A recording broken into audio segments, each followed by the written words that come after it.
Good morning to all. Welcome to Saro's kitchen. இன்றைக்கி நாம் செய்ய போகிறது நூல்கோல் குருமா. இந்த நூல்கோலை நான் கட் பண்ணி எடுத்து வச்சுருக்கேன். இது ஊட்டியில் தான் அதிகமாக விளையும். ஒரு பெரிய வெங்காயம், 2 சின்ன தக்காளி, இஞ்சி பூண்டு பேஸ்ட்டு, மட்டன் மசாலா, தேவையான அளவுக்கு எண்ணெய், மஞ்சத்தூள், கரம் மசாலா, தேவையான அளவுக்கு உப்பு.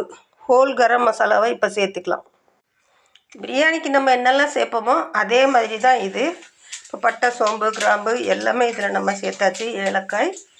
இப்போ இதில் நம்ம இது பொரிச்ச உடனே வெங்காயத்தை சேர்த்துருவோம். வெங்காயத்தை லேசாக நம்ம வதக்கி விட்டுக்கலாம். இப்போ வெங்காயம் இந்த மாதிரி கண்ணாடி பதம் வந்தால் போதும். இப்போ இது கூட நம்ம என்ன சேர்த்துக்கிறோம், நம்ம கட் பண்ணி வச்சுருக்க நூல்கோல் சேர்த்துக்கிறோம். இந்த நூல்கோலுக்குன்னு ஒரு மணம் இருக்குது. அதனால் இதை ஒரு 5 நிமிஷம் நல்லா வதக்கி விடணும். அப்போ தான் அந்த மணம் போய் நல்ல சூப்பரான டேஸ்ட் கிடைக்கும். இப்போ இந்த காய் பாருங்கள், இதோடைய பச்சை வாசனையெல்லாம் போயிடுச்சு. இப்போ இதில் நம்ம இஞ்சி பூண்டு, அது கூடவே மஞ்சத்தூள் சேர்த்துக்கிடலாம். இதுக்கு தேவையான அளவுக்கு சால்ட்டு சேர்த்துட்டு தக்காளியையும் இது கூடவே நம்ம சேர்த்து கலந்து விட்டு கொஞ்சம் குக் பண்ணி எடுத்துக்கலாம். இந்த தக்காளி நல்லா சாஃப்டாக குக் ஆகட்டும். அப்புறமா நம்ம இதுக்கு தேவையான மசாலாக்களை சேர்க்கலாம்.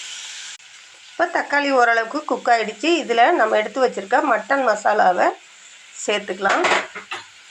இதை கலந்து விட்டுட்டு தேவையான அளவுக்கு தண்ணி ஊற்றி மூடி வச்சிடலாம்.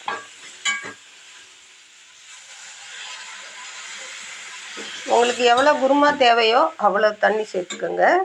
சால்ட்டை செக் பண்ணிக்கோங்க. இந்த குருமா இப்போவே நல்ல கம வாசனையாக இருக்குது. கருவேப்பிலை சேர்த்துட்டு நம்ம எடுத்து வச்சுருக்க கரம் மசாலாவை சேர்த்துட்டு இதை நல்லா கலந்து விட்டுட்டு நல்லா மூடி வச்சு குக் பண்ணிங்கன்னா சூப்பரான குருமா ரெடியாகும். லாஸ்ட்டாக கொஞ்சம் தேங்காய் சேர்த்துக்கலாம். இப்போ பாருங்கள், குருமாவுக்கு நம்ம தேங்காய் பேஸ்ட்டு சேர்க்குறோம். தேவையான அளவுக்கு நீங்கள் சேர்த்துக்கோங்க. நான் 2 பேர் சாப்பிட்ற அளவுக்கு செஞ்சதுனால கொஞ்சமாக மசாலாக்கள் சேர்த்துருக்கேன். நீங்கள் கூடுதலாக சேர்க்கணுன்னா மிளகாய்த்தூள், மல்லித்தூளை தனியாகவும் சேர்த்துக்கோங்க. அப்போ தான் அது ரொம்ப நல்லாயிருக்கும். நான் 2 பேருக்கு கொஞ்சமாக செஞ்சதுனால நான் மட்டன் மசாலா மட்டும் போதும்னு விட்டுட்டேன். இப்போ இது ஒரு கொதி வந்த உடனே நம்ம இறக்கிடலாம், அவ்வளவுதான். இந்த நூல்கோல் குருமாவை நீங்களும் ட்ரை பண்ணி பாருங்கள். சாதம், சப்பாத்தி, தோசை, எல்லாத்துக்குமே இது ஆப்டாக இருக்கும். எல்லாருக்கும் ரொம்ப பிடிக்கும். வீடியோ பிடிச்சிருந்துச்சுன்னா லைக் பண்ணுங்கள், ஷேர் பண்ணுங்கள், கமெண்ட் பண்ணுங்கள், சப்ஸ்கிரைப் பண்ணுங்கள். தேங்க்யூ.